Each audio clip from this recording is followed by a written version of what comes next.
Time now is 6 p.m. Call this meeting to order. Land and Natural Resource Culture Preservation Committee, FY 2024 budget hearings. Today is August 30th, 2023.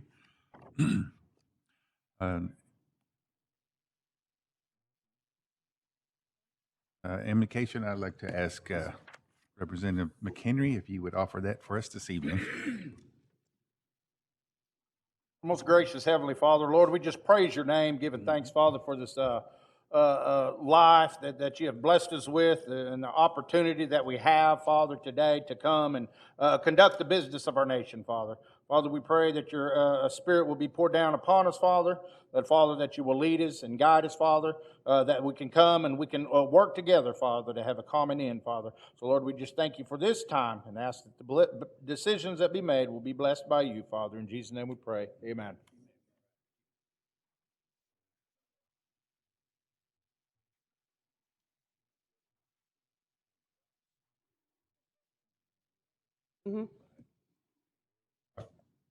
Roll call, Legislative Clerk Tracy Knobloch.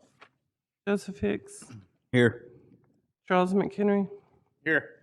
Galen Cloud. Here. Gerald Proctor. Here. Nelson Harjo. Here. Chairman, you have 5 present, 0 absent. 5 present, 0 absent. Constitutes a quorum, and any business conducted this evening will be official. All right, first department we have is Department of Culture and Humanities. Muskogee Language Liaison Program. Raylene.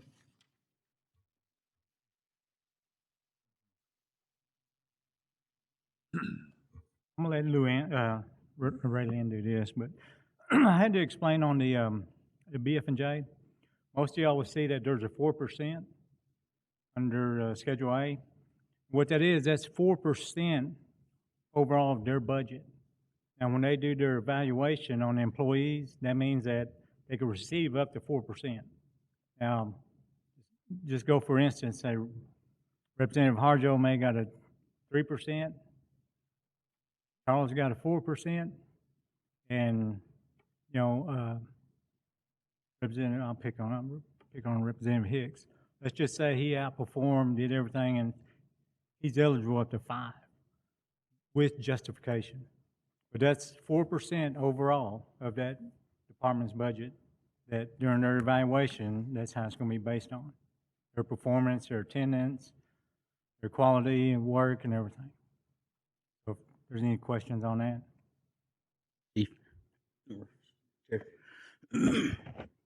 on this 4%, is this over like across the board for everybody? That's what I'm saying. It's okay. not, It's so like the last time, we was 4% overall. This is going to be based on their evaluation, how they perform their job description, okay. job duties, and it could be. A lot of them may get a 4% overall. Okay, so are there throughout the budget? There's I noticed different salaries, I guess you'd say. Some of them were pretty good amounts, more than 4% raises from what their actual is right now. It's not even in there yet, the 4%. Let's just say there's 7,000 in that. They have 7,000 to use next year, within that year of next year's budget. No, they're going to give their, they may do their evaluations in June. I'm just saying. Okay. So, but raises were offered to all some of them employees did get raises throughout? Before. Yeah, that's that 4% that's in there. I don't know if Raylene has in hers, but that 4% is already set aside for this coming year. Well, I'm talking about prior to the 4%. Prior to, what do you mean? Like, I don't know, we'll just say a person's making $10,000 right now. Now, this person for the new budget has come in and is now making $20,000. That's what I mean by prior to the 4% hitting them. I'm looking at the first one. I was just using that as an example. Yeah. But I noticed there's raises like that throughout. Yeah, there's some of them that was below. We're trying to raise everyone up where they should be, because there was a question on BF&J the other day, yesterday. And there's some, I think it was an AG's department, they're way below, so they brought them up. But they're still set aside 4% to allow, to give the employees a raise. Okay, so, I mean, that's throughout the nation, that everyone's not where they're supposed to be. Actually, Shane has Myrna, the new HR director, is getting the salaries of overall, even some of the other tribes that she's been able to contact.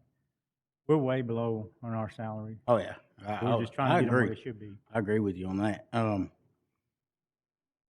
So all departments were granted the right to ask for a raise? Yes. They were? Because, well, and the reason why I asked this is because by going through there and looking, you know, I see some of these, it looks like they just come back in with the same budget from last year, which if they were offered a raise, I don't see why they wouldn't have got the raise. And now, some Depending of them, on- I don't know if they've been on that 90-day their probation, if they job. just got hired. Of what they do, Huh? because of what they do. Their job description, what they Yeah. do. Yeah. I mean, it's, That's why I was saying, I'm wondering why they wouldn't have gotten a raise. Why they wouldn't have gotten a raise if they were asked, if the raise was asked for. there's probably different circumstances. If they had a recent discrepancy or disciplinary action, or they just may have been hired 30, 60 days that during that probation period, I don't know. Okay, thanks. Sure. Can you hear me? Yes. Yes, everybody was looked at, and for the everything, pretty much every department, we took a 4% of their total salary and put it in a pot of money so that can be used for evaluations. You probably do see some that may have received a raise, but that was discussed, you know, ahead of time for whatever position. Like Chief was saying, it could have been to be competitive in that area. You know, so they justified if there was a raise that was reflected on the Schedule A, but for the most part, they were taken out of the 4% if they were given that additional raise. So there were a few that they justified why there was a raise, but everybody else, there was put a 4% in of the total salary, so they can use that based upon the evaluation, and that could range. It's not a meaning that you have to give the 4%. It'd be based upon your evaluation, depending on what percentage, you know, that you would have. But in order to do that, we had to put that in the budget ahead of time so that it's available for those raises. All right, thank you. Yes, Representative Harjo? Yeah, and simply put, like you said, it's just overall 4%. So whenever they get to it, you know, the valuations and they give them the raise, some may have already got a raise, and so they're going to already dig into the 4%. Now, after they get through with all these raises, and maybe there's some left over, does that just sit there because it sits in the wage and salary? It's not something they're going to be able to modify their budget with and move somewhere else, is it?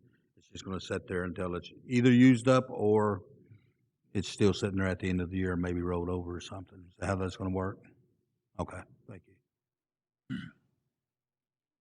All right, any more questions from committee?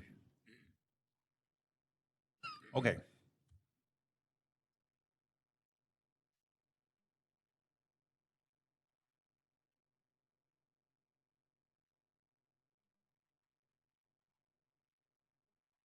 Good evening. Oh, first, we're going to start with the Culture and Humanities budget. You will have that.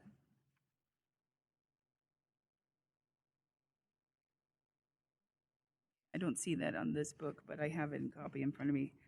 So the Culture and Humanities is a brand-new department that was approved by the council last month. And the budget that came with that legislation was only a quarter. And so all of these line items are increasing because it'll be for a full year. So because of the department being created this late in the fiscal year.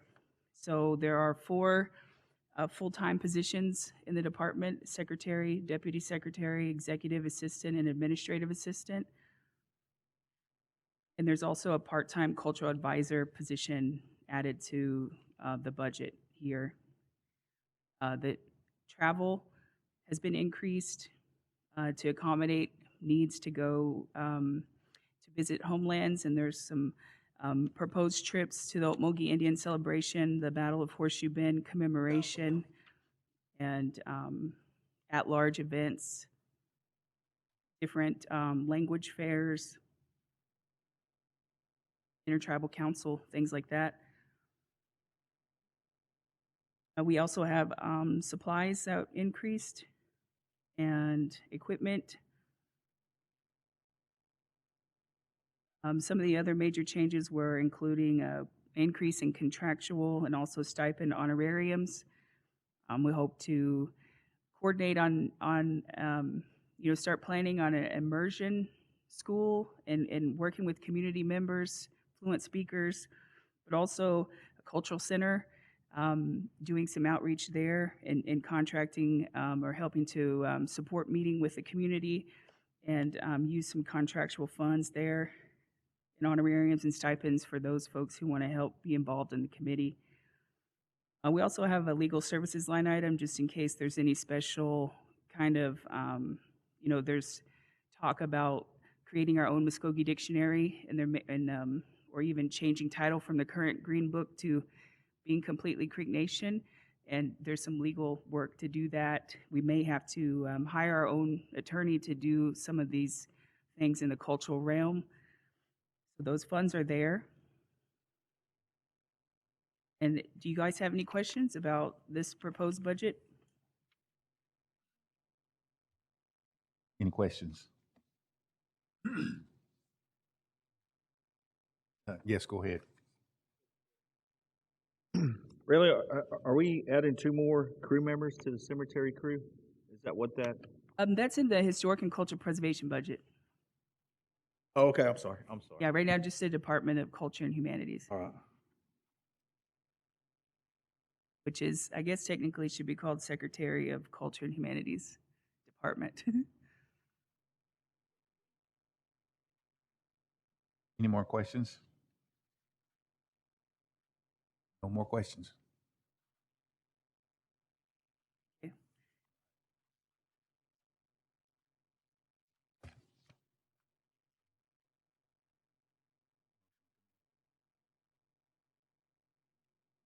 Make a motion that we approve the budget. Motion been made by Representative Harjo to approve the budget. Second. Seconded by Representative Cloud. Oh, Nelson Harjo, Yes. Galen Cloud, Yes. Joseph Hicks, Yes. Charles McHenry. Yes. Chairman, you have 4 in favor and 0 against. 4 in favor and 0 against. Motion passes. Thank you. I also have the Muskogee Language Liaison, I believe is next on the agenda. Mm-hmm. Okay.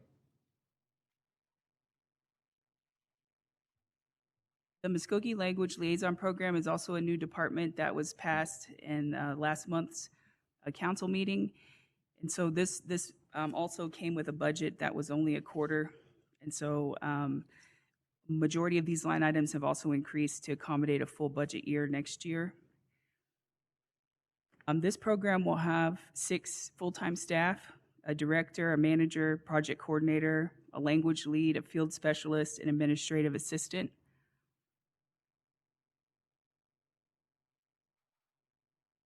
We have increased the travel, mileage, supplies line items, hopefully to help purchase recording equipment and things like that. There are also some requests here for stipends and honorariums to help pay and fund fluent speakers who are coordinating and participating in this program.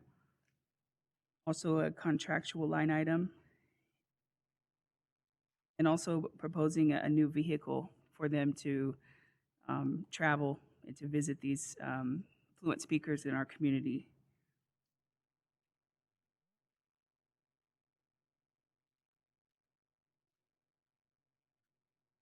Yes, go ahead. On the, I was just looking at this, and it just says field specialist. Now, you know, I know that when we had talked about this previously before, but they're going to be like maybe a couple of people going out. I just wanted to make sure because I seen the one field specialist, so they're going to be working with the others to go out. Then that maybe the coordinator or somebody else, different times. Yes, I think we would always send at least 2 people out Right. for safety reasons. Right, and when I just seen the one field specialist, I didn't know that was just going to be, you know, that only person that goes out, and I just seen one. So, but yeah, okay, I'm just making sure. Yeah, I think it would definitely be a combination of the field specialist, linguist lead together, or with the director or manager participating in those home visits. Okay. Any more questions?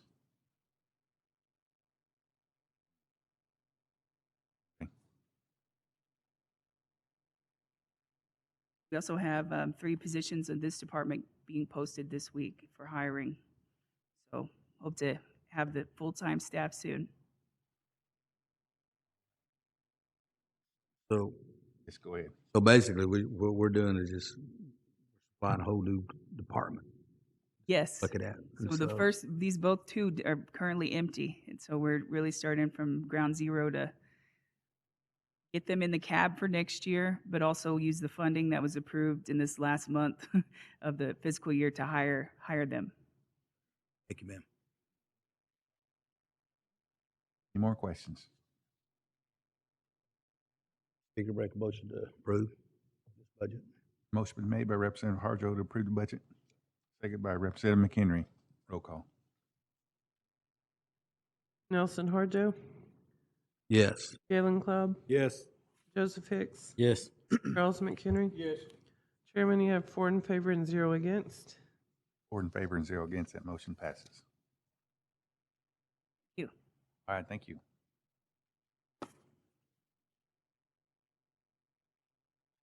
Next budget we have is Cultural Center Muskogee Art Market.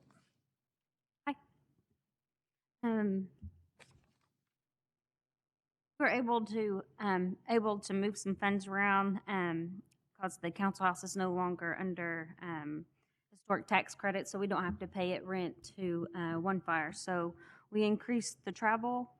We did increase supplies. You can see our office rent, lease, and offsite, it went down because we didn't have to pay that rent to One Fire anymore. And we did increase contractual a little bit because we had some left over. Right now we're using that mainly for, we have folks that are helping us on our collection. So they're crating items, putting them more in compact spaces so that we'll have them easier to move, but then also putting them into our Past Perfect system, which is our collection management system. We did increase our project activity. We're just doing more things at the council house. We also use that to supplement the Muskogee Art Market budget as well. And then the salary and wages increased due to that 4%. You guys have any questions? Any questions? Continue. Okay. The Muskogee Art Market budget, I'm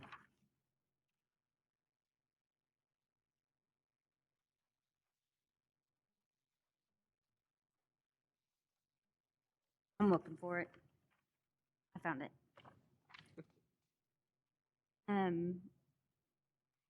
The bottom amount stayed the same, just due for invoicing reasons. We did change over some of the fees over to the conference, seminars, and meetings. And we went from 60 artists the first year to 83 this year. We hope River Spirit will grow so that we can continue growing our artist numbers. But we've added more programming, and it's been another successful year, so we're looking forward to year number 3. If there's any questions for that? Any questions on this particular budget? Nope, continue. Okay. And then Red State Gallery budget, that's our revolving fund. The number that's there, it'll change just due since it's revolving. It'll change tomorrow. So What we have there is our supply line item. That's what we use to purchase items to resell in our shop. We have project activity, and we use that. It supplements the Muskogee Art Market budget. We're using some of those funds for the Okmulgee Indigenous Celebration to take our artists. We use it just for different events throughout the year to help supplement our cultural center budget. We also pay sales tax to the state because we are renting our space from Main Street, and so it's not on tribal property. And then the acquisition line item, that's for when we purchase things to add into our collection.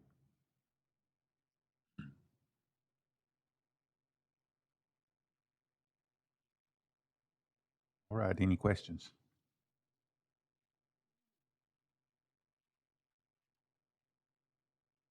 No questions? All right. Is that all you have? Yep. Thank you.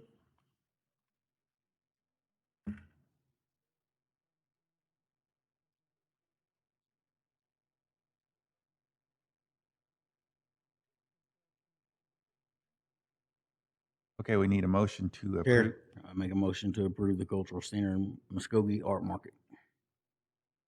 The Cultural Center, Muskogee Art Market, and Red Stick Gallery budget, FY 2024. Motion made by Representative Hicks, seconded by Representative Cloud. Roll call. Joseph Hicks, Yes. Charles McHenry. Yes. Nelson Harjo, Yes. Galen Cloud. Yes. Chairman, you have 4 in favor, 0 against. 4 in favor and 0 against. That motion passes. Out of Historic and Cultural Preservation.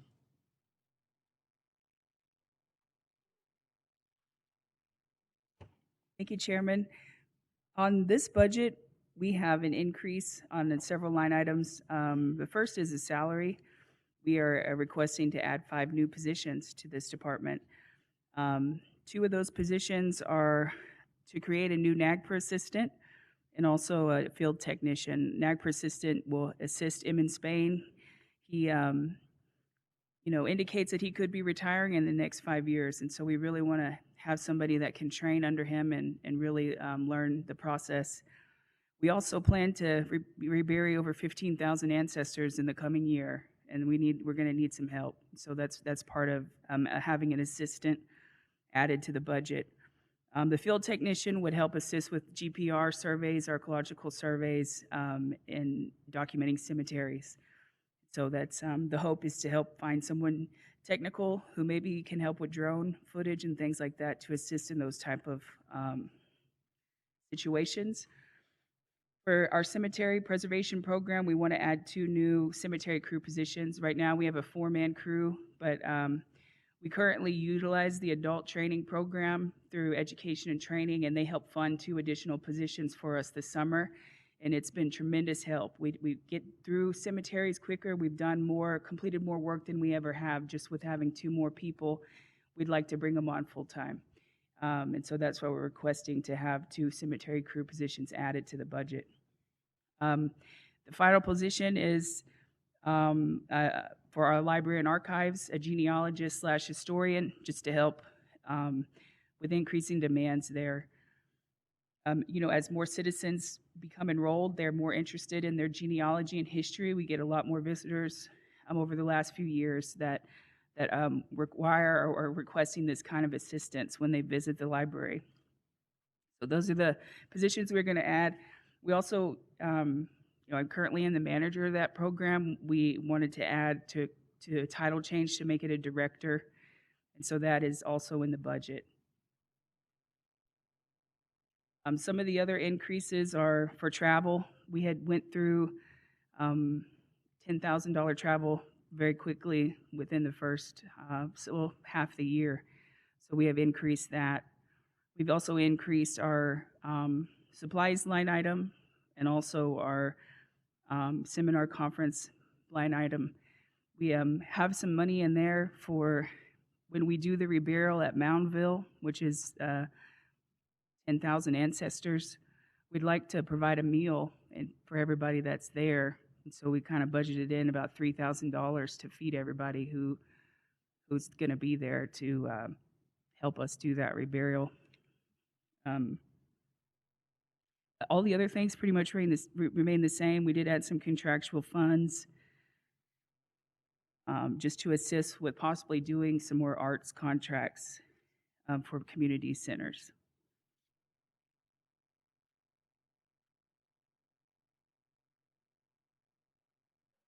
That's kind of the rundown on those. Does anyone have any questions? Yes. So are we beginning to spend a little bit more time down in Alabama and Georgia? And, you know, with the recent stuff that's happened, you know, even in northern Florida now, there's some sites down there, I think, in northern Florida that I had spoken with you about, a few months back, and those places are still available to you. So I still need to get with you to get all that information to you. They're available for purchase or? Available right now to look at, because there's some museums there in northern Florida that actually hold a lot of items that aren't theirs, you know. And right now, I think from what I gather, the Choctaws, they've looked at the items and they're really unfamiliar with some of those items. So that's why they were wanting some of us to come down, or your department to come down and take a look at them.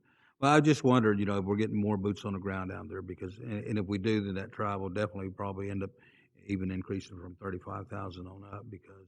That's true. I do think we will need to travel more, and we went from 10,000 to 35. We didn't know how far to go up, Right. but we do go pretty frequently. I've been to Alabama 5 times this year to different consultations and meetings regarding NAGPRA collections.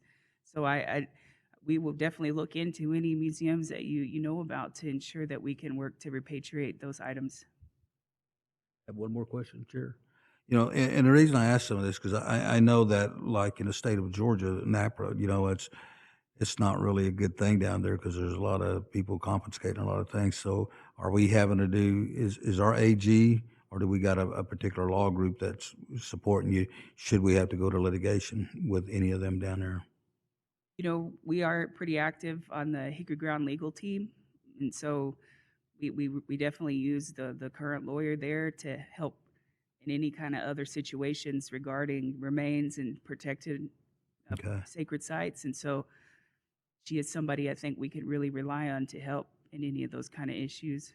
Okay, so fortunately, we don't have to have any legal fees at this point in time? No, yeah, we have not included those. But the Culture and Humanities budget does have them, and I think they could assist. Okay. Now that historic and cultural preservation is under that program. Righty, thank you. All right, thank you. Yes, Representative Cloud. Thank you, Chair. To the question a while ago that I was on the cemetery crew with the 2 that we got on there. I know when it was, I want to say it was last year sometime. We had calls on the cemeteries for the family cemeteries to get fenced. How's that looking now? I know we were backlogged there a lot, but with these 2, I'm sure that we can probably catch up. But how is that looking? How's that coming along? The fencing? Mm-hmm. The fencing has been going pretty good.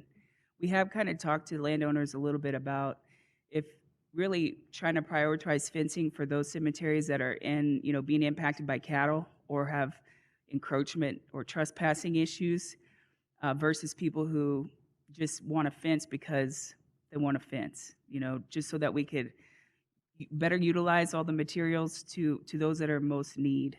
And people have been understanding of that. Because some people just want even more areas fenced than is what their current cemetery boundary is. Thank you, really. But the additional help has helped really quick. We can fence properties pretty quickly. They've done some great work, especially a lot of these cemeteries are overgrown 10, 15 years. So it takes a lot of time and tree removal and brush removal before we can actually, and you can't really get heavy equipment in there too. You got to use special equipment or even just weed eaters because you don't want to impact the graves or hit headstones and things like that. So it's a little time consuming, but we've had many staff go out and help one another to pull that brush and to try to clear and mark those graves so that we're taking special care to clean them up. All right. Any more questions? Chair, make the motion. Approve the budget. Motion been made to approve the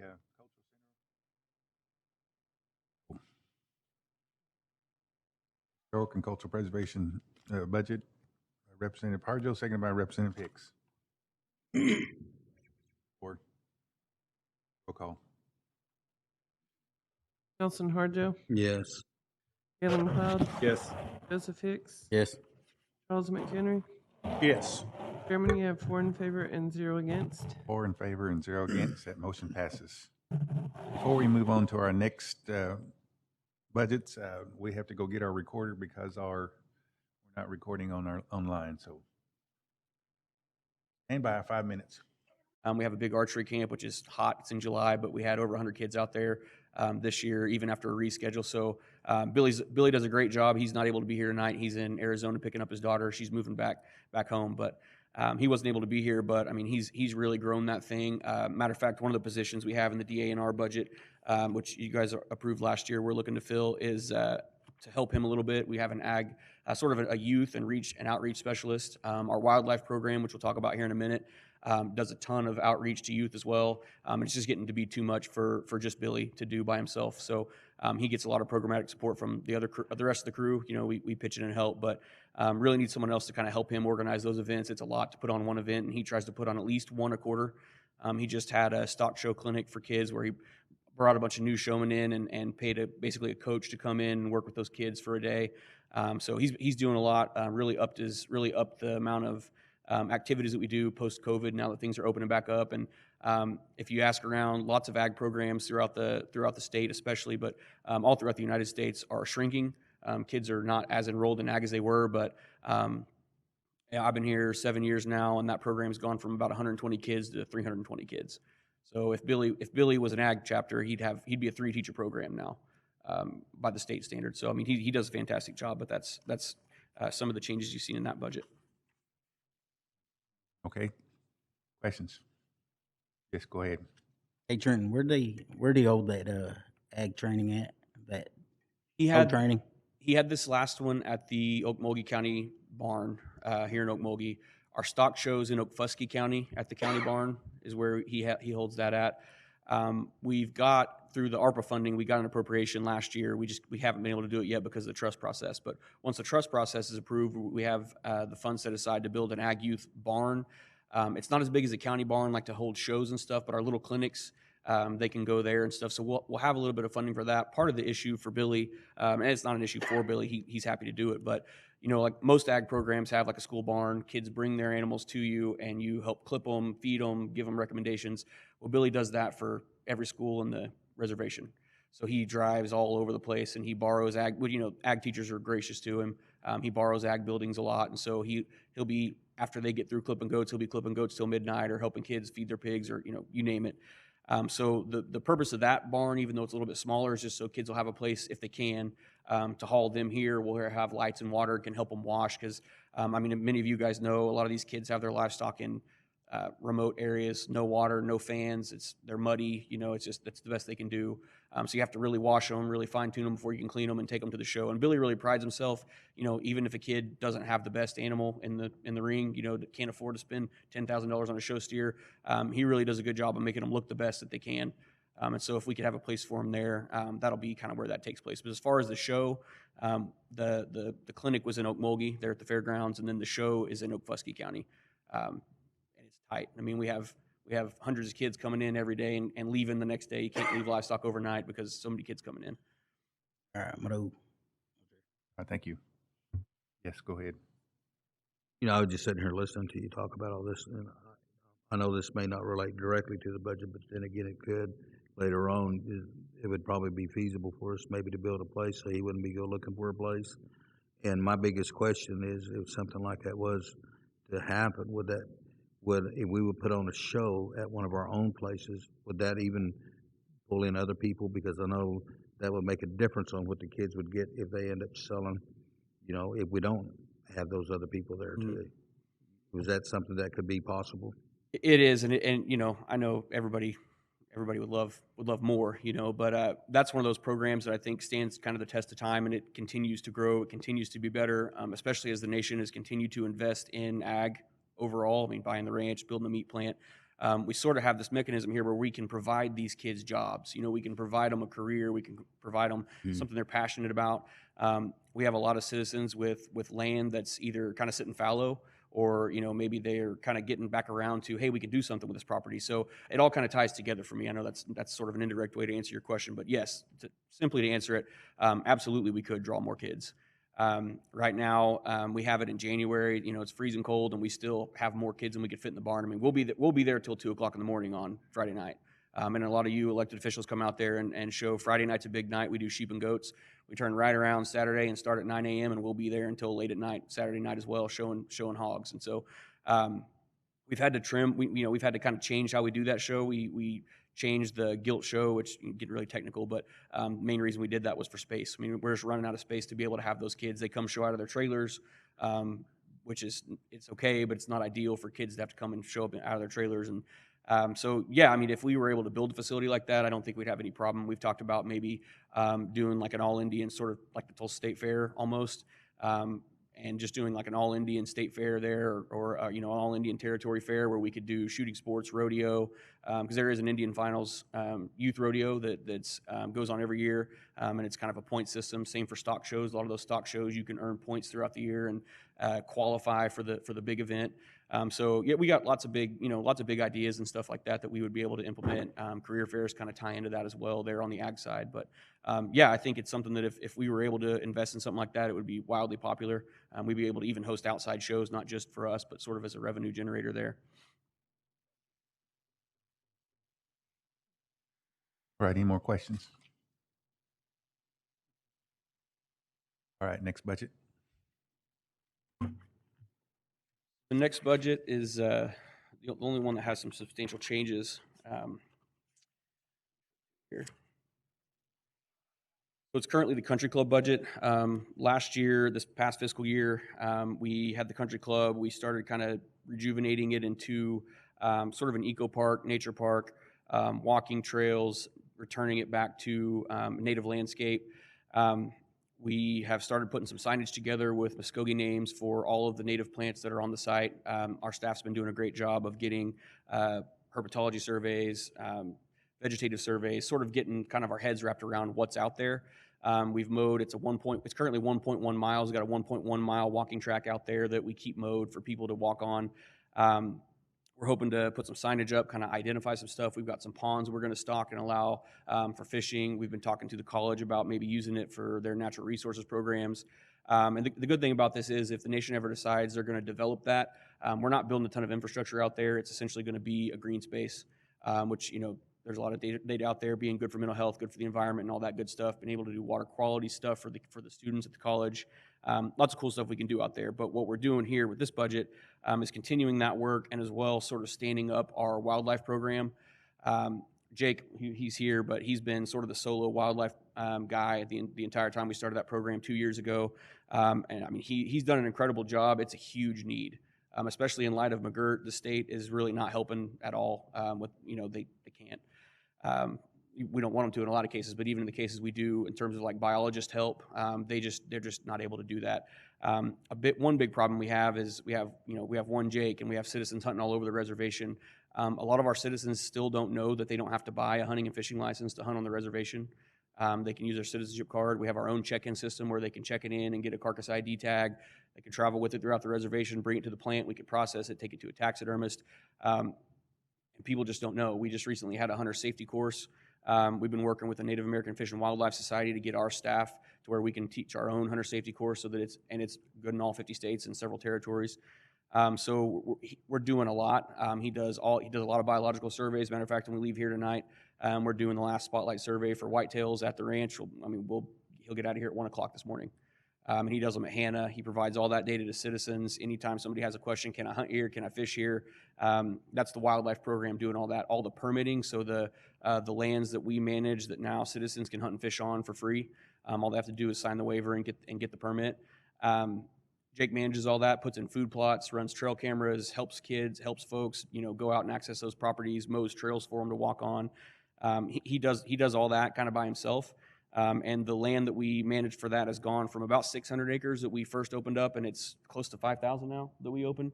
5,000 acres or so that citizens can hunt, and that includes the 1,300 acres at Tiger Mountain that we got donated. So, I mean, we just have a ton of acreage out there for citizens. So much so that the need still is not being met, and so we've started doing youth hunts, which last year was the first year we did that, which was really cool. We had several kids apply, never hunted a deer before, so one of our staff members went, sat with them, harvested their first deer. We field dressed it for them, took it to the plant, processed it for free, so those kids get that experience. They've never got that before. Some of them had a parent with them, some of them didn't have a guardian. So last year we took 3 kids to do that, and this year we've got 15. So we've got 15 kids coming out to hunt, and we added a waterfowl hunt as well. So last year we just did deer. It was our first one. But this year we opened up a waterfowl hunt as well. So like I said, they go out and plant food plots for this. There's a lot of biological work that goes on. So essentially what we're doing to this budget is making it a stand-up wildlife department now. Before, like I said, we just kind of were doing what we could with what we had and all pitching in. But the needs there, I mean, Jake's done the work. I mean, we've all kind of pitched in. The ag guys help him out as well. But we've been able to get a lot of grant funding, close to $1 million and grant funding for equipment and things like that. So, and we've got tractors and trucks and trailers and skid steers and, doing the best we can to get all that without coming to the nation for anything we don't need. But we really need to fill these biologist and technician positions to be able to kind of expand that program and get the word out. Like I said, a lot of citizens don't know that they don't have to buy a license, so they're still doing it, still checking them in with the state. And then they call, I had no idea. I didn't have to buy licenses. So it's a huge service that we offer to the citizens. Game retrieval, all kinds of stuff that we'll do for them to help them out. That's what this budget is and why it's such a large increase. All right, thank you. Questions?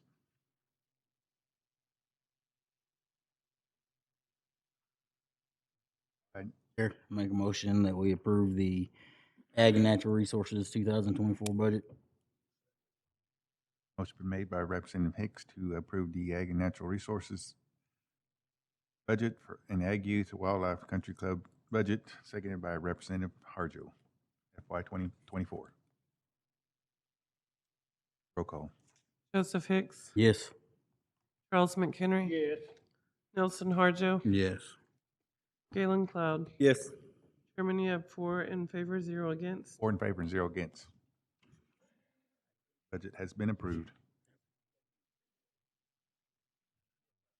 All right. Next we have is tribal construction, life safety.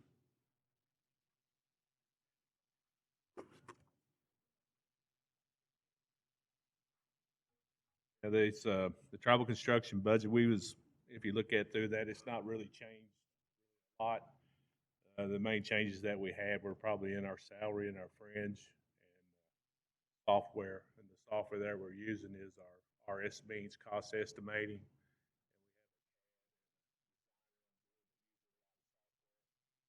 That's probably the main 2 things that raised. All right. Are these added salaries, are they added positions, or it's just? No, we don't have any new positions. Okay. Any questions? We just sat there talking. I was just kind of surprised you didn't, because you guys are starting to do a lot more work now than what. Yeah. Saved our people.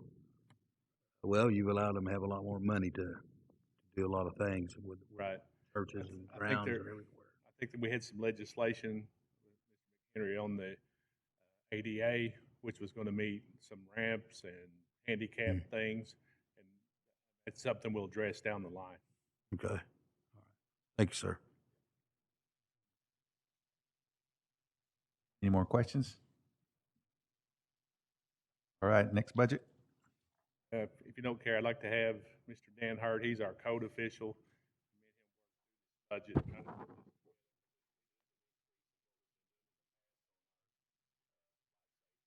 Okay, all right. As you can see, there's a considerable increase for salaries in the life safety. The intent there is to add 4 more individuals into that portion of the department. 3 inspectors, 1 as a fire code official, 2 general inspectors, and then a permit tech.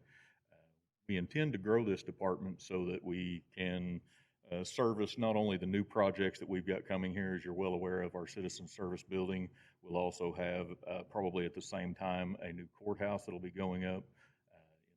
We'll be tearing down the McCombs and rebuilding that. But while all that's going on, we're going to have other projects scattered throughout the nation. We'll have 3 CDCs going, one in Okemo, one in Wetumpka, one in Eufaula. We will also have probably 2 community centers that we'll be working on during that same time frame. So we're going to need more people and more expertise. That's something we've really tried to stress. Brad has really stressed to me that we want people that are well qualified in these things, whether it be plumbing, whether it be electric, whether it be mechanical, or in fire suppression, fire code. So we are looking for a considerable increase in that to support that department. We are a support of tribal construction and to help guide them through that process. You'll also see that travel is for training. Each of these individuals are licensed, ICC licensed, and they are certified. In order to maintain those certifications, they have to have at least 6 hours of continuing education per license. Like myself, I hold 13 cards. I hold all 4 trades: plumbing, electric, mechanical, building unlimited. I also hold fire suppression, fire alarm and sprinkler plan review, and inspection certificates I have to do myself. So, I totally understand what we're going to have to do with these individuals to have people that are well qualified and certified in all these trades. Of course, supplies, some of that is going to go to software for our new permitting software. Part of this increase that we're asking for manpower is so that we can eventually become the authority having jurisdiction throughout the nation in the unincorporated areas where the counties do not do inspections, not just for our tribal projects, but for everyone within those areas. That will be something that we really want to expand there. Obviously, you'll see there in contractual, we're looking for a fairly sizable increase there. Over the past year, we took on the annual fire alarm monitoring. We have a contract where we monitor all the fire alarms throughout the nation. All of our facilities are under one contract. That's been brought in. We did not really have the funds for that, so we've been robbing Peter to pay Paul for the past year to try and maintain that. So we're looking for some more money there. Every time we add a facility, we're adding another fire alarm or another sprinkler that needs monitored. So that's going to grow as we go. Our generators, our backup generators, we have that. We do the maintenance on those. We have an annual contract to maintain those generators, as well as our vent hoods. If you're familiar with our suppressed vent hoods in some of our community centers, as well as a safe space. We also have them in several of our child development centers and Head Starts. We also are trying to get, and I think help us out with some funding on our AEDs, to have AEDs in all the facilities, because the ones we have are expired and are albatross around our neck. That is everything I've got on that at this time. If I'd be glad to answer any questions. All right, thank you. Do we have any questions? Yes, go ahead. I don't seem like I'm talking a lot. I guess my biggest question would be, with many projects that we're doing, and as we begin to expand, the future, then are you guys do y'all have the level of license and stuff that allow you to begin to teach this so that the trade stays within the tribe, so we develop more people that are working within the tribe that can do all these different things? We are actually working on that right now. Brad actually himself is trying to get his inspector's license. While he is a licensed plumbing contractor, he's trying to get his inspector's license. We have several people within the department that we're actually trying to train currently to take on some of this work. Good deal. Good deal. Thank you, sir. All right, any more questions? Chair, I'd like to make a motion to pass the tribal construction life safety budget. All right, motion been made to pass the tribal construction life and safety budgets. Motion been made by Representative Cloud, seconded by Representative McHenry. FY 2024 budget. Roll call. Galen Cloud, Yes. Joseph Hicks, Yes. Charles McHenry, Yes. Nelson Harjo. Yes. Chairman, you have 4 in favor, 0 against. 4 in favor and 0 against. That budget has been approved. Thank you.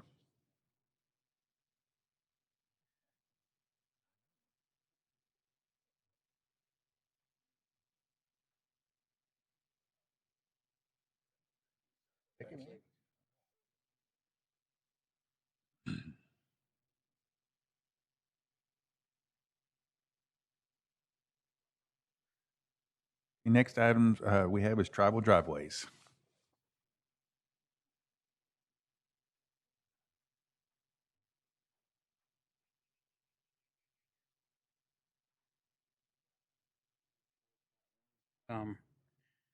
Good evening. The increases in the salary line item reflects the 4%. Next, our salary line item reflects the 4%. Supplies stays the same. Uniform accessories the same. Vehicle maintenance, there is an increase there. Covers the GPS, and then they had us to figure in a deductible amount per vehicle in the program. So that was part of that increase. And then an overall increase was for the rest of that, which the main reflection of the increase of that whole line item. Just because some of our stuff is getting older. We're having to do more repairs on it and stuff like that as far as a vehicle goes. Even on the equipment repair side, we did increase it because, like I said, some of our equipment's getting older, and more repairs and stuff like that. And of course, the cost or the price of tires and just maintenance overall has went up, for everything. Fuel stayed the same, which probably should have went up on that, considering it has went up here in the last couple weeks.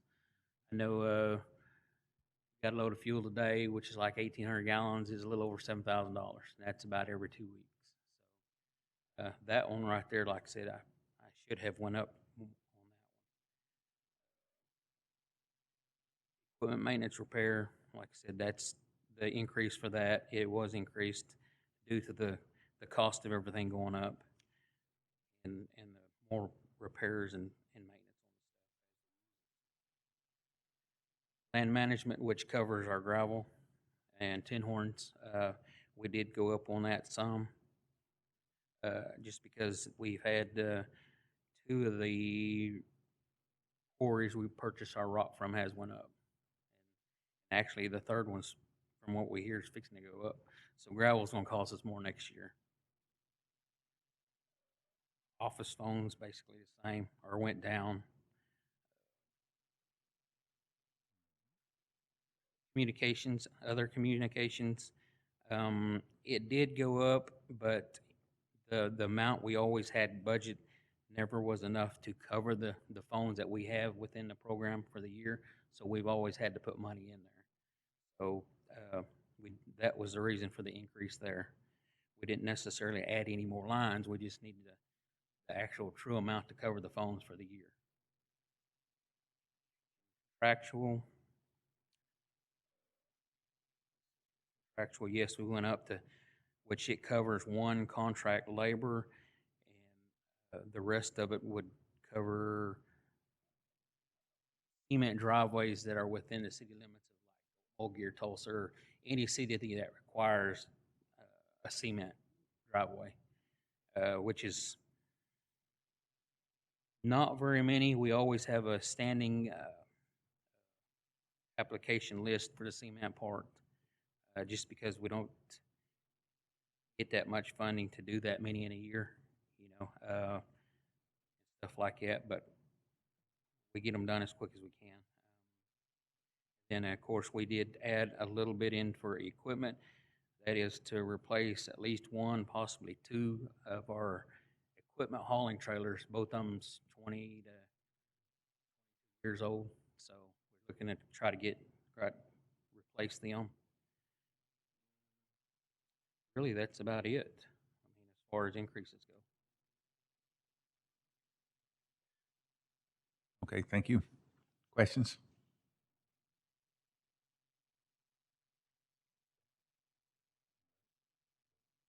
Chair, make a motion that we approve the tribal driveway budget. Motion been made by Representative McHenry to approve the 2024 tribal driveways budget. Seconded by Representative Harjo. Roll call. Charles McHenry. Yes. Nelson Harjo. Yes. Galen Cloud. Yes. Joseph Hicks. Yes. Chairman, you have 4 in favor, 0 against. 4 in favor and 0 against. Thank you. Budget has been approved. All right, thank you.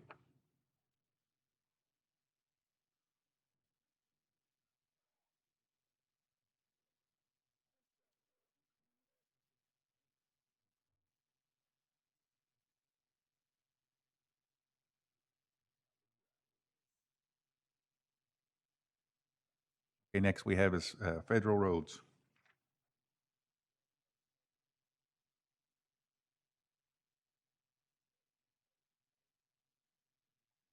Evening, everyone.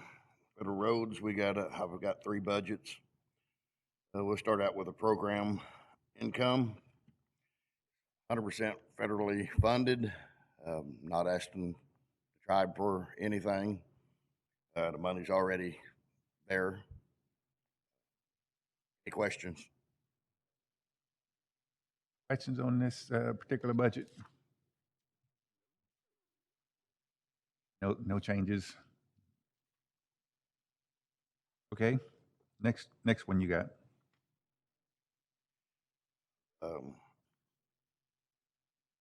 Yeah, the equipment pool, same thing, 100% federally funded.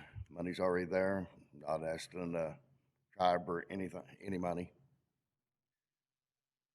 Questions?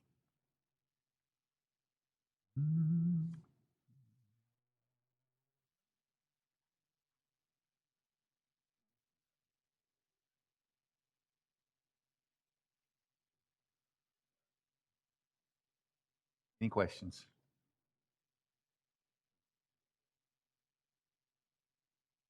Right.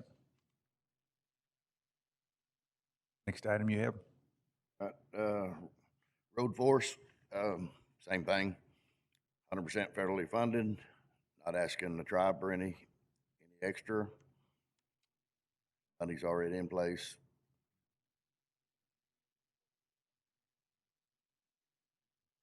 There. Yes. Make a motion, we pass the Federal Roads 2024 budget. Motion been made by Representative Hicks to approve the federal roads 2024 budget. Seconded by Representative McHenry. Roll call. Joseph Hicks. Yes. Charles McHenry. Yes. Nelson Harjo. Yes. Galen Cloud. Yes. Chairman, you have 4 in favor, 0 against. 4 in favor and 0 against. That budget has been approved.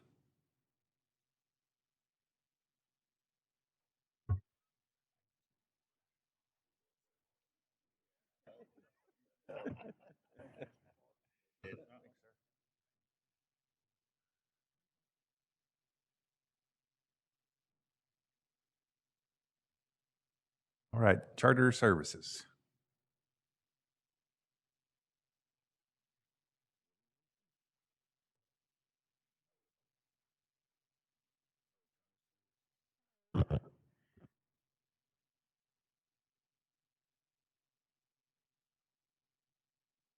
Don't have any changes to our budget other than the 4% and in the salary lines.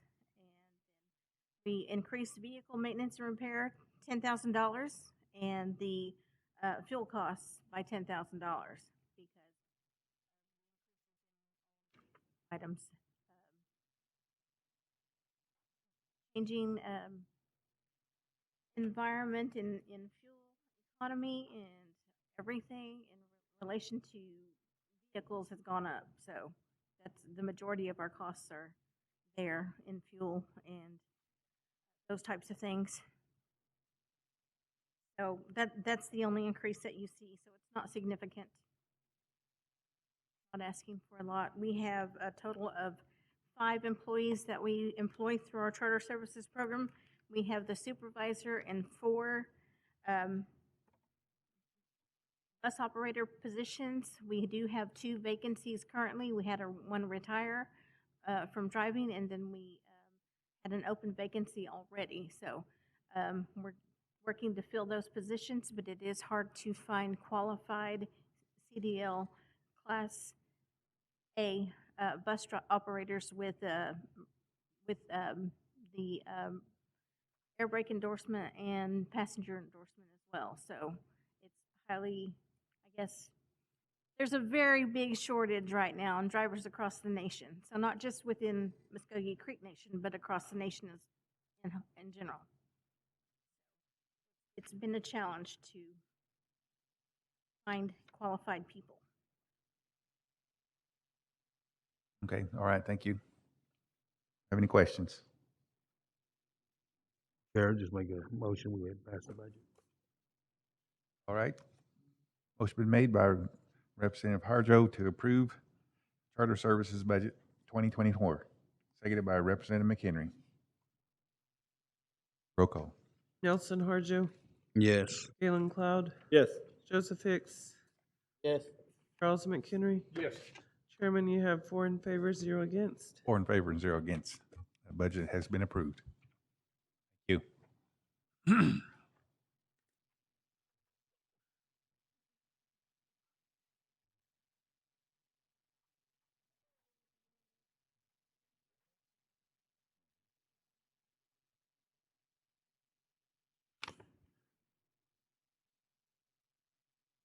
All right, Environmental Services.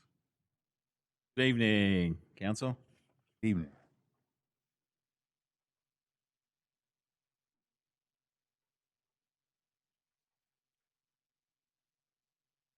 What do you want to do first? Environmental Services, waste disposal. Waste disposal.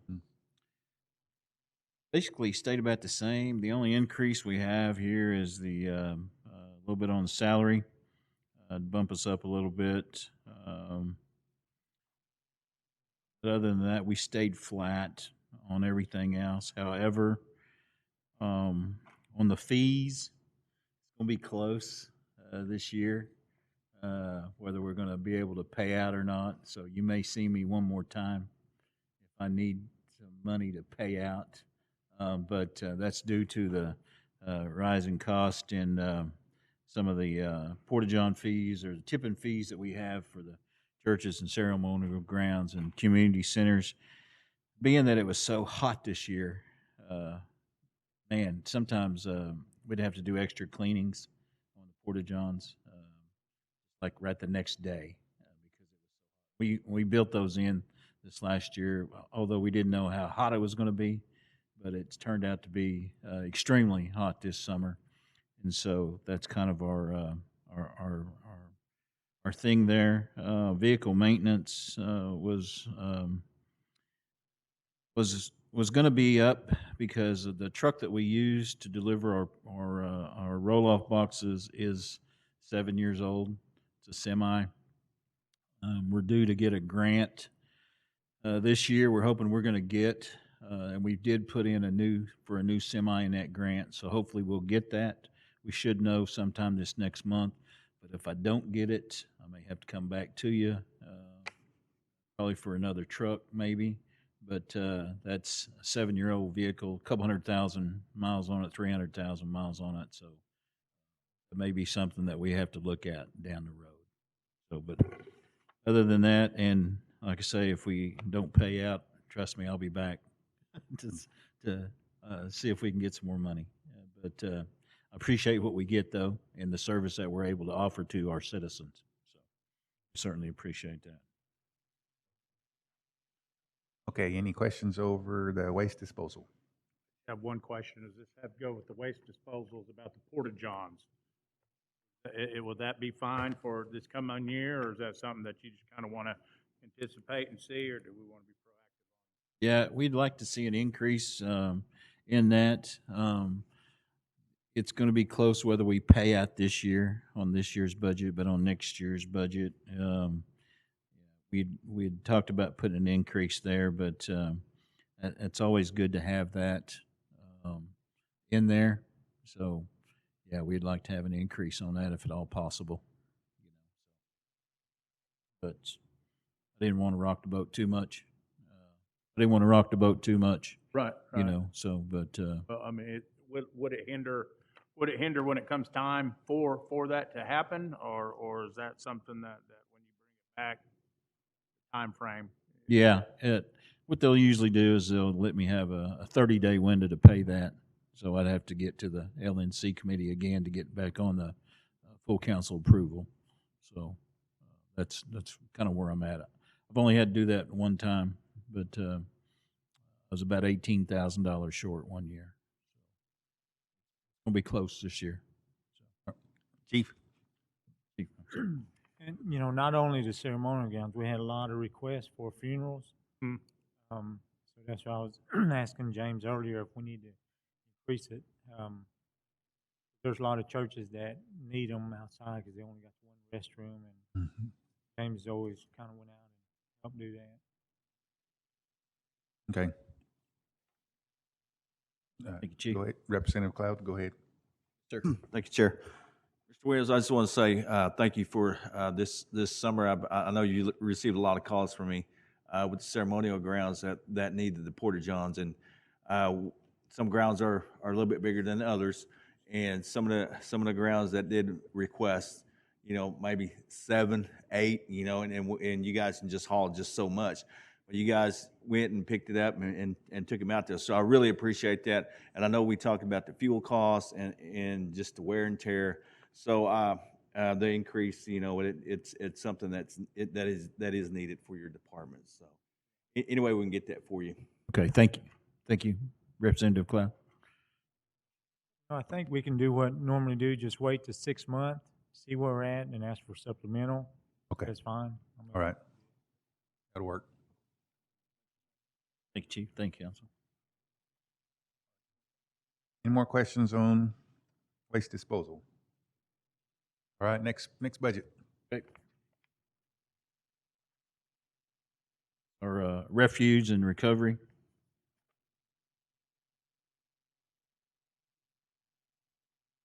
Basically about the same way.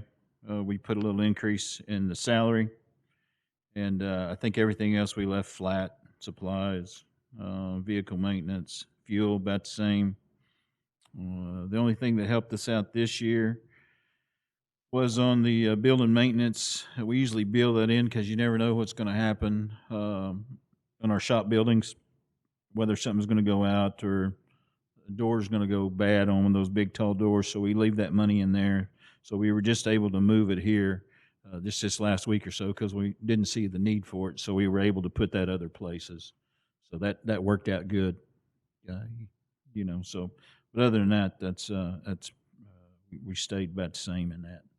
This is our recycling budget. Questions?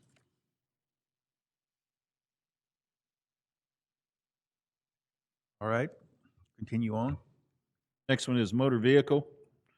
This is basically a tribal budget that we can work on tribal projects other than recycling and solid waste. This is when we get calls to go look at office buildings that may have a flooding issue or a mold issue, air quality issue, and this is that takes care of that. This also takes care of some things that we have around the nation. If somebody calls us from Holenville or somewhere else to look at a different building other than here at the complex, we're able to go and look at that building and see what they need. If they need testing, if they need sampling, if they need whatever they need, and we can take care of that. And also I do have some fees listed in here too for sampling fees, water sampling fees if somebody needs something, well water sampling, something like that. We can do this also. So this kind of supplements our other ones. And then the increase here is basically for salaries here because we were getting to the point where we work off of a lot of budgets and we were needing to specify which employees worked out of which budget, and we had a bigger tribal presence this year, so we had to add in some tribal salary dollars for those projects, and this is where this came from.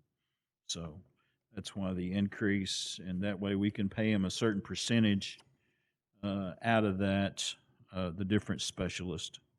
So that's where that increase came from, so that it won't interfere with another federal grant. So we're not using up that money for that federal grant side of it. They can work over here on this side too.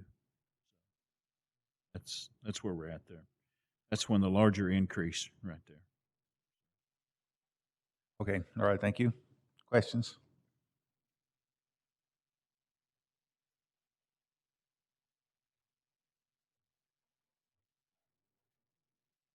Chair, I make a motion that we approve the budget 2024 of environmental services.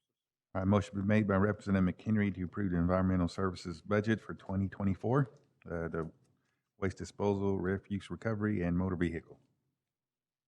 Seconded by Representative Harjo. Roll call. Charles McHenry. Yes. Nelson Harjo. Yes. Galen Cloud. Yes. Joseph Hicks. Yes. Chairman, you have 4 in favor, 0 against. 4 in favor and 0 against it. I thank you, council, and this is my last budget call. I'm going to retire after the first of the year, so this is my 30th year. So we won't allow that. We're not going to allow that.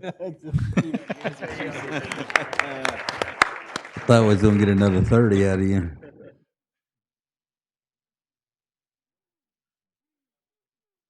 No, sir.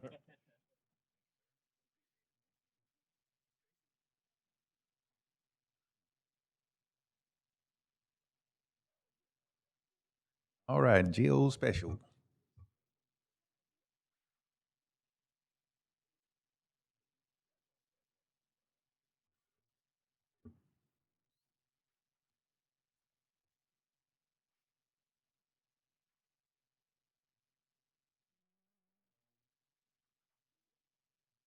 Okay, so we did have increases in salary and wages. We also had increases in travel due to some travels we had been invited to and participated in on different tribal activities. We had increases in training fees, the supplies, and software licenses. We support a lot of different departments and programs. I think right now on our GIS platform, we're up to 80 different users across the tribe, anywhere from Health, Tribal Utility Authority, different programs that use our services, and we assist them on different aspects of putting their information in a GIS database. We also asked for an increase in contractual to kind of help us support overall our systems, our different platforms that we use. So we're using some of that funding increase to help overall with that.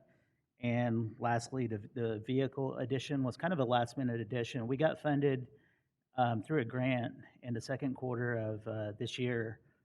As part of that grant, we had been asked to do a cost share on that vehicle. So they supplied half the funding for that vehicle on kind of the condition that we were able to supply half of that funding as well. So those are kind of the increases in our budget overall, and just kind of some of the things that we had within the geospatial program.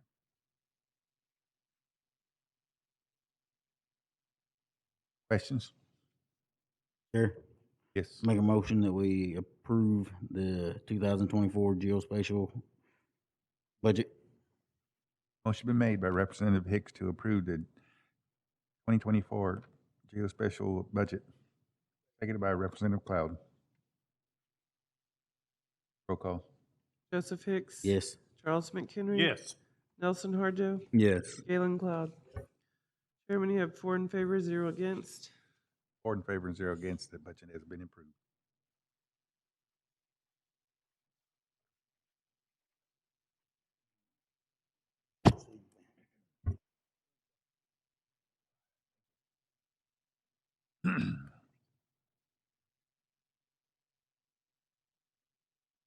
Next budget we have is from the Secretary of Interior Affairs.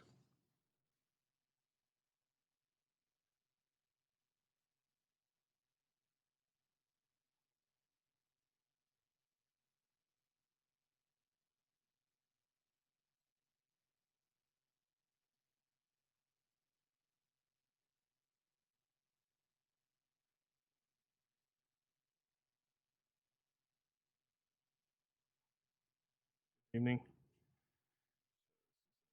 Your affairs, pretty straightforward. We're paid to have indirect costs. We have travel, that's for, different conferences throughout the year, intertribal, et cetera. Supplies, that's with office supplies. Equipment lease and rental, that's with the office equipment that is provided, myself and executive assistant.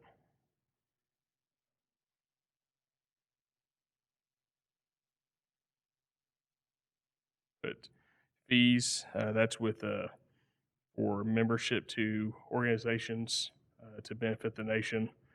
So we have INCOG as well as OADC, which I represent the nation on those boards. And communication and telephone and fax, that's just our telephone and communication services. And contractual, we didn't use that line item this year, but I want to have that line item in there for if I need to work with Department of Interior as a whole, since it is indirect cost, we'd use that line item as well for leadership training, that type of activity. I'm hoping to do that this next year.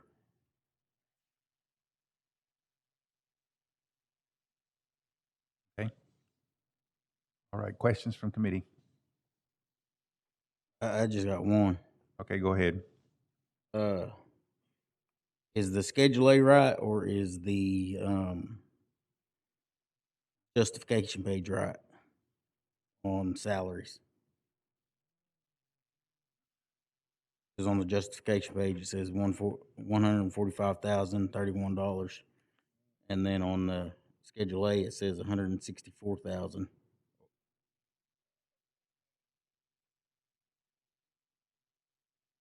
Okay. Thank you.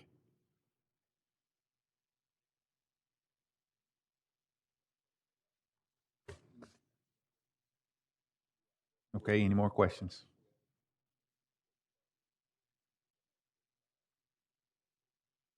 Mm-hmm.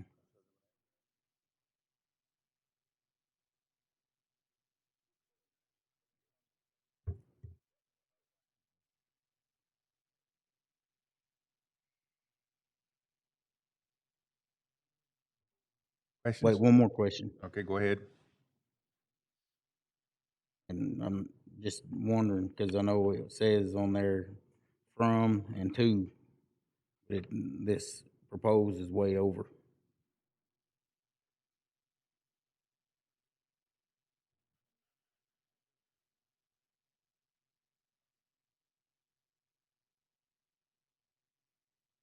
I didn't understand. On the salary range, it says from, and then to, and then on the proposed, it is. Finance made, I'll just have to.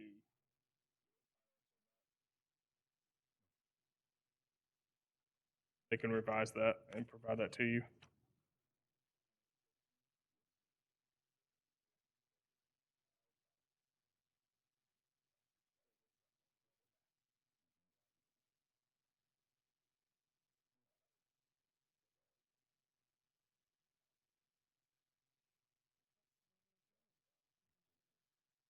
All right.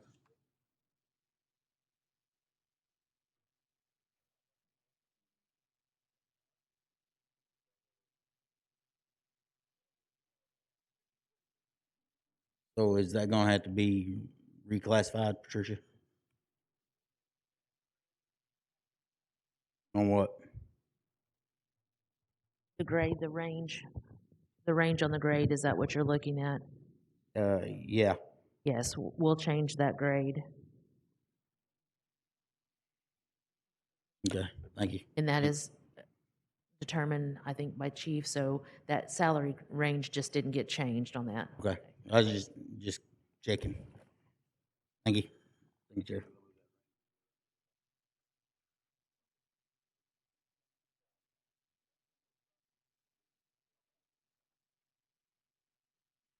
Okay. Any more questions?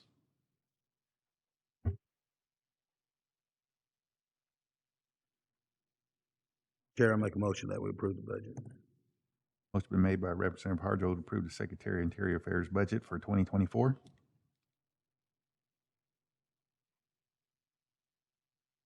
Second by Representative McHenry. Roll call.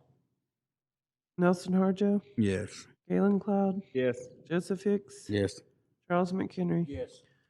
Chairman, you have 4 in favor, 0 against. 4 in favor and 0 against. That budget has been approved.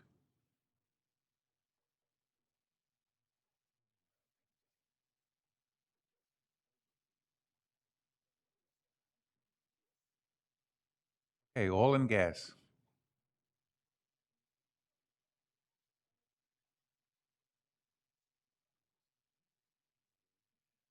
Good evening, Councilman. First, before we dig into these numbers, I want to introduce myself. My name is Kendra Bennett. I'm the oil and gas manager here, and I have yet to have the pleasure to meet some of you. Get this here. Okay, so I came on in April, and these numbers were a budget that were handed to me. As you see, there's a decrease. You guys aren't seeing that. And I saved you some money on my salary. So you're very welcome, and thank you. But what questions do you guys have? There's nothing that's changing. It's pretty straightforward. Obviously, there's some travel. There's seminars that we're all coming to or going to, educational purposes. You can't continue to increase and expand and learn without these.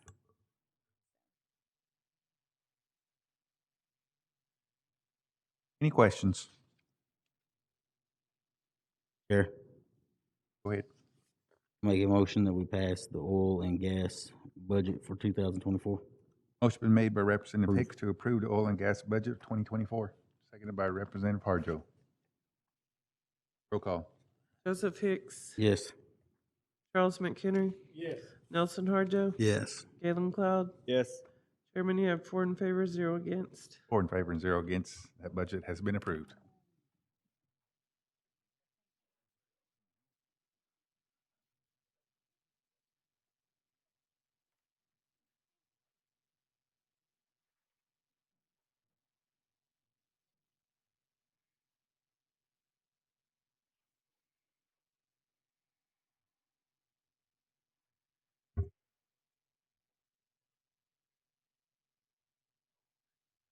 All right, Conservation District.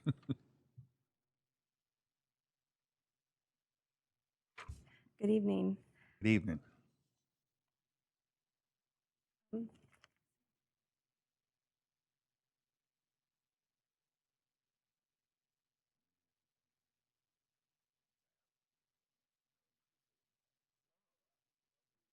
The Conservation District budget is set by legislation, so it's the same budget every year. So that's what we have submitted this year is the $300,000 for our budget. We've made a few changes in some of the line items, and but for the most part, it's the same as what it was. Mm-hmm. Are there any questions? Questions from committee?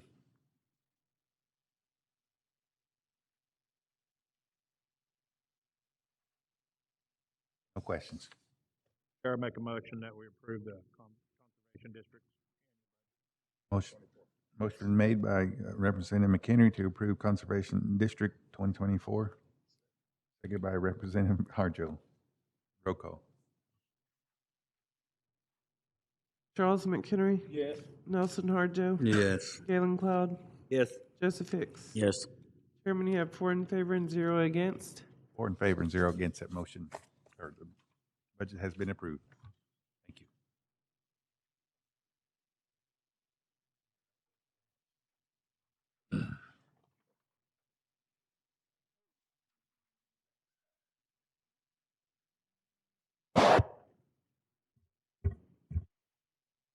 Okay, next budget we have is risk management.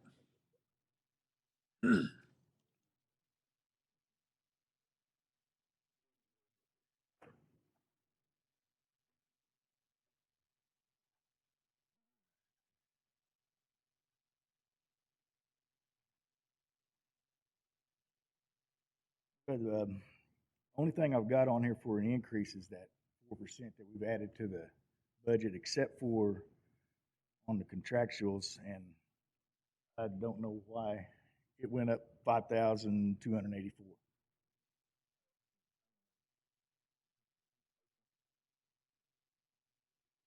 It's been 60 for quite a while. We used that when we were doing the fire and life safety systems, and I'd have to pay for that contract.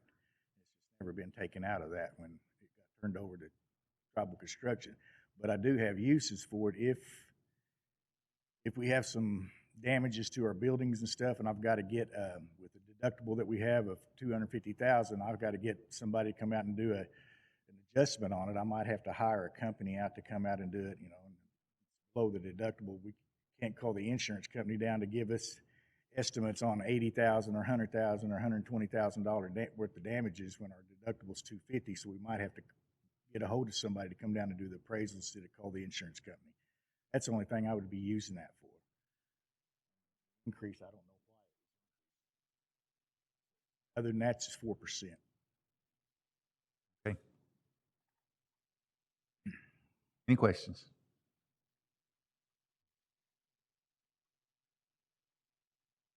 All right, no questions? Oh, I'm sorry, Harbor Care Service. And it's the same. It stayed flat, but Do something to Arbor Care. You know, Jimmy, in Tribal Driveways, when I first got in, he was having a hard time because he had short staff. And when they would work during the holidays, during the weekends, you know, they get flex time. So they had certain time to use that flex time, and he was being shorthanded. So he got to where he was adding overtime. Because I would see him on the weekends and holidays, and so, but it has to be come through me for approval, in which Phil's kind of running the same problem. He was working during the holidays, during Christmas, during New Year's Day, during the ice storm. That's the only thing, because that's currently what he's doing now, giving him flex time, which his backlog is way back there. It's so I talked to Phil, and he wasn't aware of what I did to Jimmy, but he's up to doing that, because now Jimmy, he has to make a list because everyone's wanting to work, get overtime and double time during the holidays. So we're going to add 15,000 to see where we go with that. I think April's going to get that corrected. But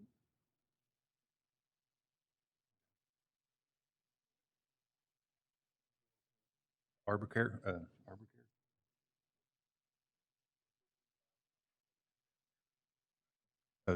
So explain that again, Chief. will it be a different line item, or how would it be added? Be a line item, have overtime. Oh, okay. That makes more sense. He'll email me a list on who had to work overtime, and I have to approve it through payroll. Okay, all right. All right, thank you.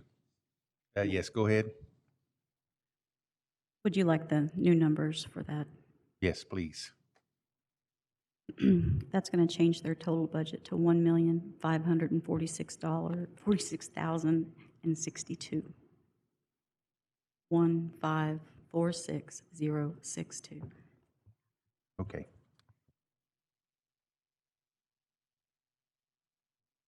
All right, thank you. Any questions? Motion that we approve Harbor Care Services budget. Motion been made by Representative McHenry to approve Risk Management Arbor Care Services 2024 budget. Second. Second by Representative Harjo. Roll call. Charles McHenry? Yes. Nelson Harjo? Yes. Galen Cloud? Joseph Hicks? Yes. Chairman, you have 4 in favor and 0 against. 4 in favor, 0 against. That budget has been approved. Thank you. All right, thank you.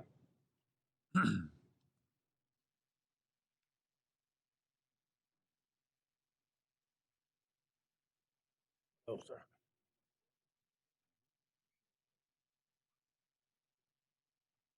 Okay, we're at the Department of Administration. First up is Information Technology.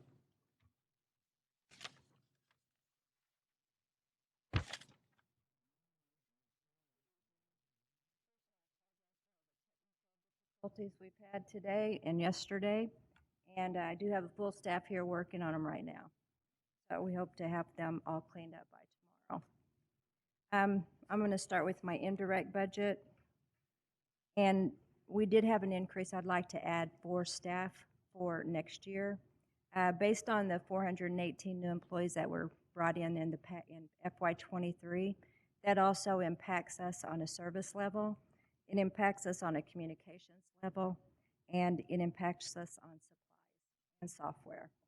So we do want to add the 4 positions for their systems analysts, which will range from a systems administrator, security analyst, and network administrator.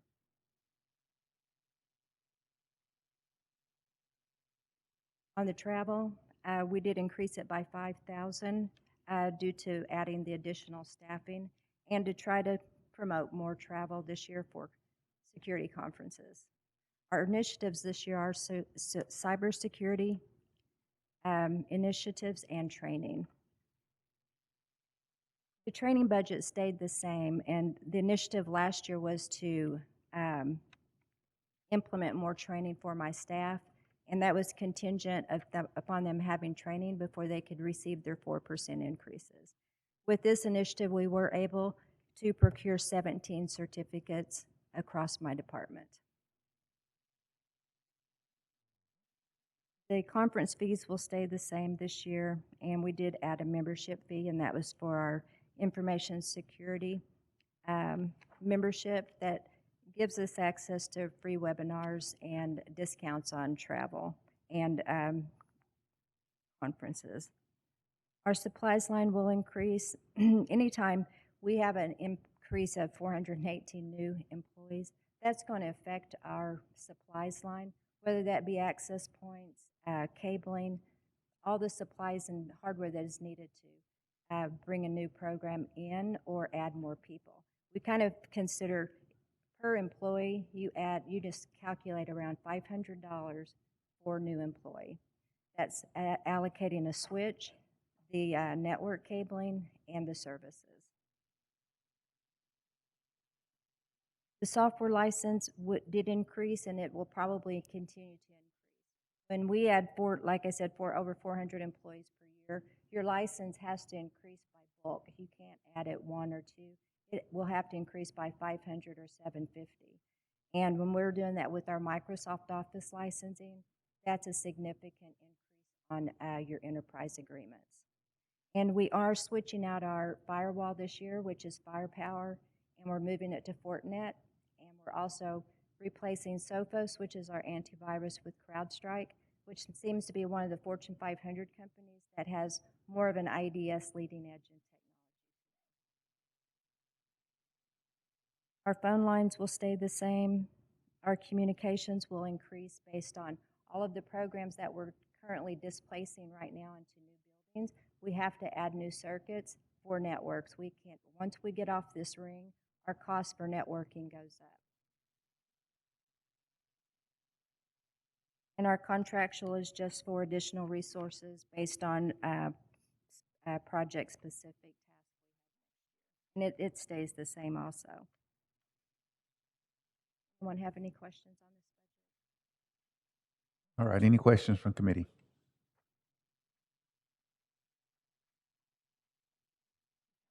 Go to my gaming. Our gaming budget, we did increase. We were using, this is all Salesforce related, by the way. We were using Tectonic, which is a consulting firm, and we were paying them almost $995,000 per year. We were able to get 2 of our own developers and bring them on full-time, and we no longer will have to pay the $995,000 for the contractual fees, but we now have full-time employees. With the Salesforce implementation this past year, we were able to implement over 20 applications. And in addition to the 3 staff that was added for customer support for Salesforce, there was over 17,000 applications processed in Salesforce last year.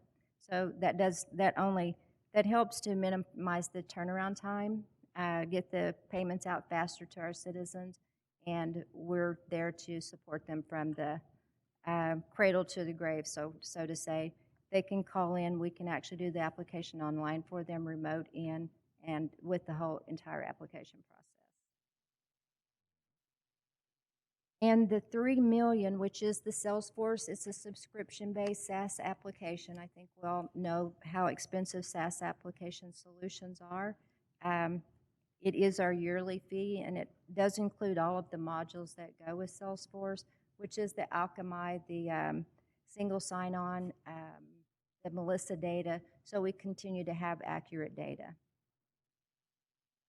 Now, that fee will only go up each year based on more licensing. So the more applications that we're putting out, and I think we have 18 or 20 slated for next year, that license will go up, so you'll see that price increase also yearly.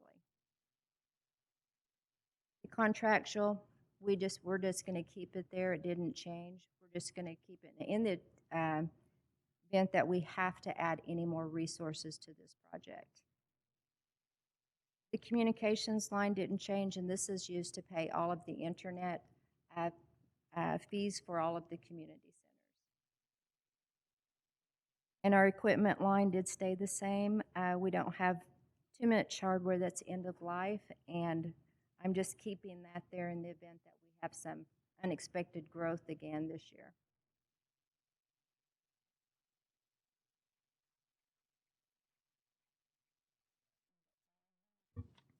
Okay, we have any questions? Chair, I make a motion that we pass the 2024 information tech, or approve the 2024 information technologies budget. Motion been made by Representative Hicks to approve the Information Technology Budget 2024, seconded by Representative McHenry. Roll call. Joseph Hicks. Yes. Charles McHenry. Yes. Nelson Harjo. Yes. Galen Cloud. Yes. Chairman, you had 4 in favor, 0 against. 4 in favor and 0 against. Budget has been approved.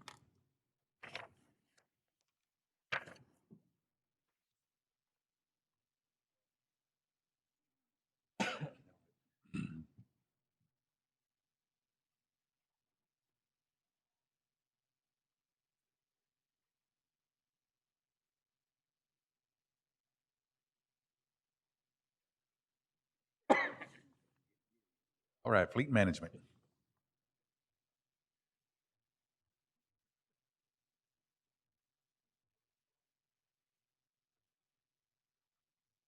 I have 3 budgets: the fleet management, GSA, and fleet program income. Okay. Want to start on fleet? Yes.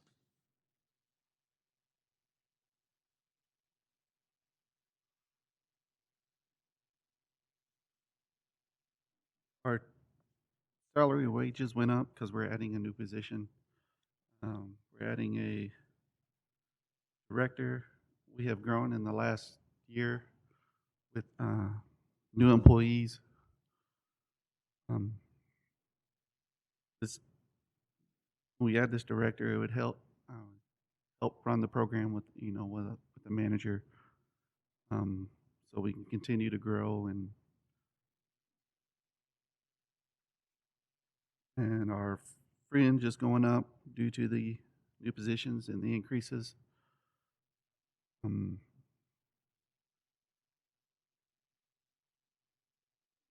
Travel is going up 15,000, up to 15,000 because we have more staff, so we can go on more trainings.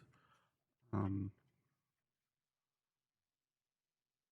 plan on going to electrical vehicle training, maybe 6 employees, and wheel alignment training for a couple of employees.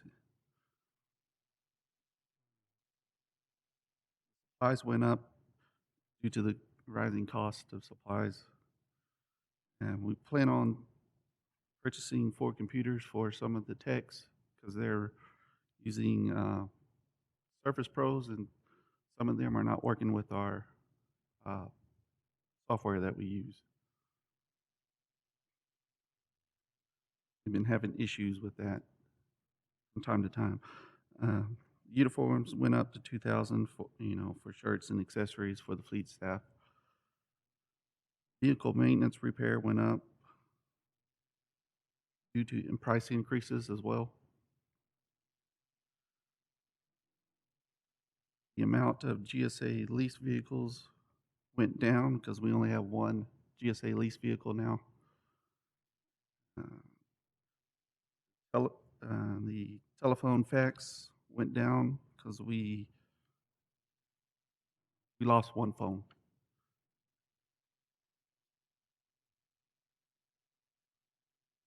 You have any questions? Questions from committee? All right, next budget.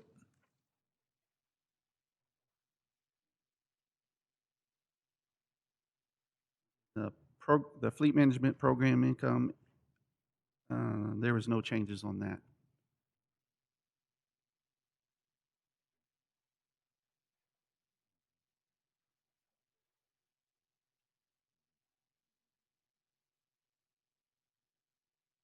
Okay, no changes on that budget. Questions from committee?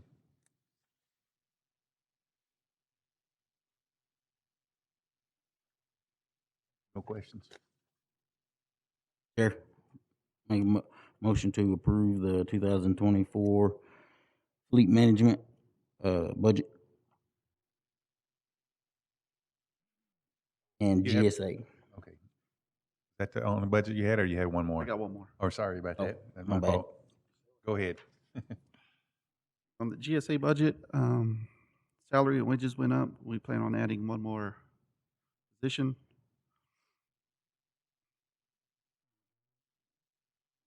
Fringe went up due to the salary increases and the additional position as well.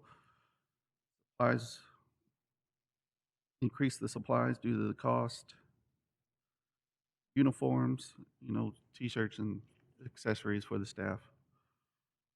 And then postage went up due to increases in postage.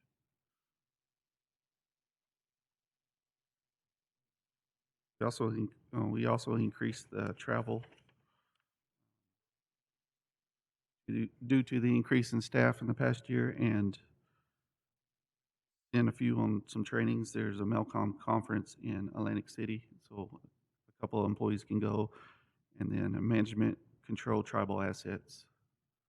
We can send a couple employees down there as well. All I have. Questions? All right, any questions? No questions. All right, Chair, make a motion to pass the fleet management and GSA 2024 budgets, or approve 2024. Motion been made to approve fleet management budget 2024 by Representative Hicks. Second by Representative Harjo. Roll call. Joseph Hicks, Yes. Charles McHenry, Yes. Nelson Harjo, Yes. Galen Cloud. Chairman, you have 4 in favor, 0 against. 4 in favor and 0 against. Budget has been approved. Thanks, sir.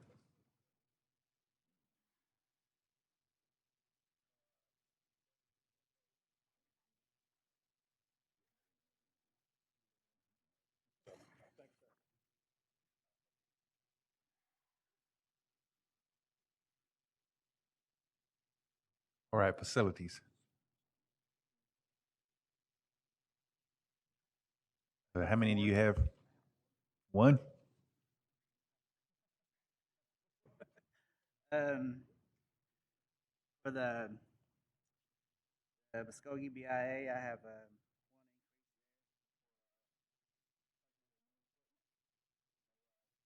Talking into the mic, please. I'm sorry. That's all I have there for equipment at BIA, new lawnmower and a trailer to pull with. Oh, can you hear me? Can you hear me now? Okay, all right. And that's the only increase I have there at the Muskogee BIA is for new equipment for mower and trailer. And any questions on the Muskogee BIA? Okay, here for the IHS here, there's no changes there.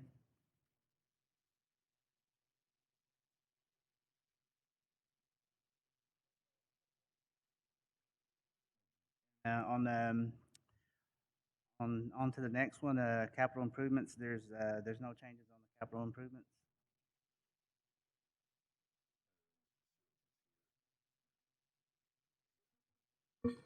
For my last one, for facilities here, I do have some increases there for salary and wages, with the 4%.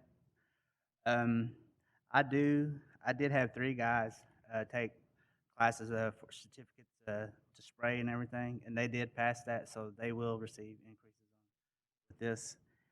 And we put money in for training, as you see there. We added more to the training because they do have an opportunity to get training to, what we need here as far as like spraying or anything like that. Learning how to do more of that, what we need here, and we did put in for travel just in case they do have to go somewhere for the training.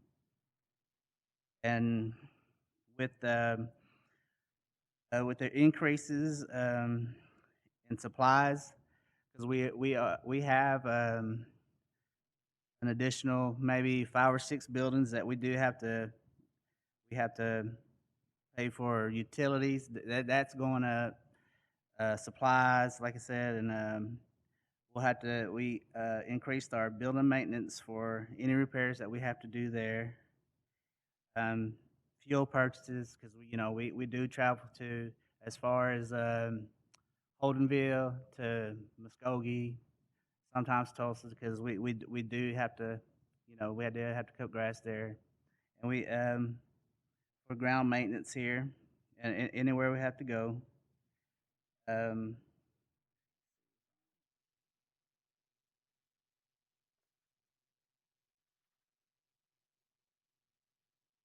And we also put in for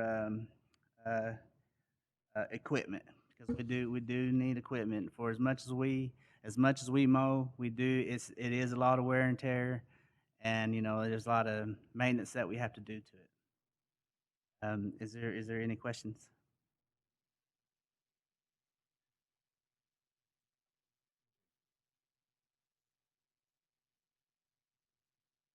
We have any questions?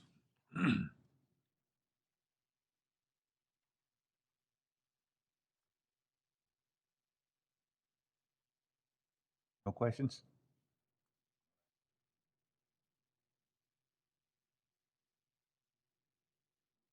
Chair, I make a motion that we accept the proposed budget. Motion been made by Representative Harjo to approve the facilities budget, seconded by Representative McHenry for 2024. Roll call. Nelson Harjo, Yes. Galen Cloud, Yes. Joseph Hicks, Yes. Charles McHenry. Yes. Chairman, you have 4 in favor, 0 against. 4 in favor and 0 against.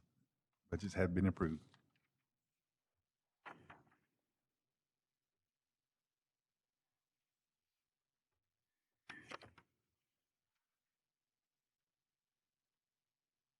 Thank you. Thank you.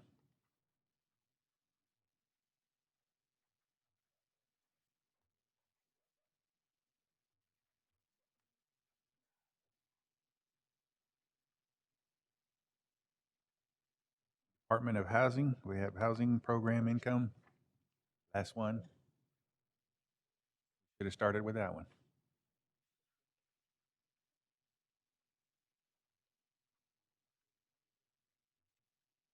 Good evening, Council. We have one budget, it's the program income budget for housing. Will fall under the Development Department. So these numbers reflect in our IHP, just so you know. The first one is the construction. We're actually having a decrease on that from our prior year. And then acquisition, we're gonna increase that. That's just because we're having a harder time building houses in the Tulsa area, so this is gonna help us purchase more units in the Tulsa County area.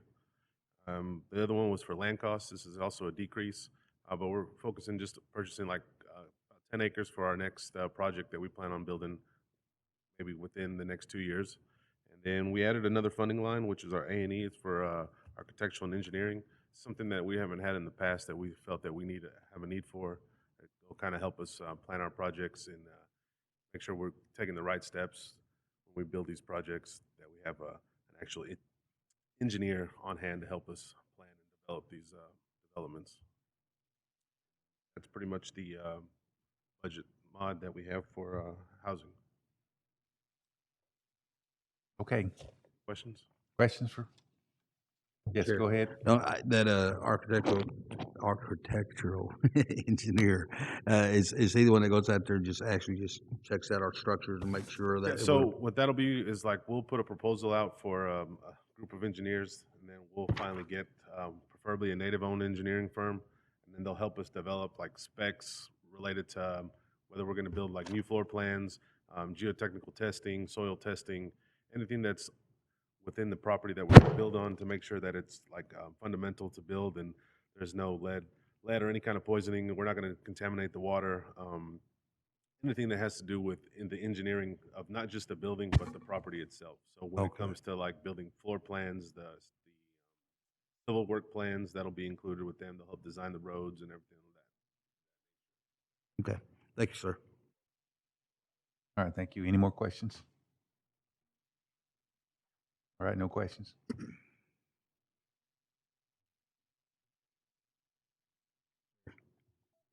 Chair, I make a go ahead. motion that we pass or approve the housing 2024 budget. Motion been made by Representative Hicks to approve the 2024 housing budget program income, seconded by Representative McHenry. Roll call. Joseph Hicks. Yes. Charles McHenry. Yes. Nelson Harjo. Yes. Galen Cloud. Yes. Chairman, you have 4 in favor, 0 against. Thank you. 4 in favor and 0 against. The budget has been approved. All right, thank you. That concludes the budgets for this evening.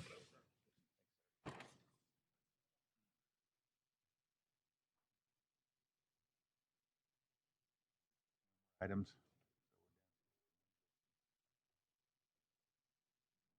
All righty, do we have any announcements?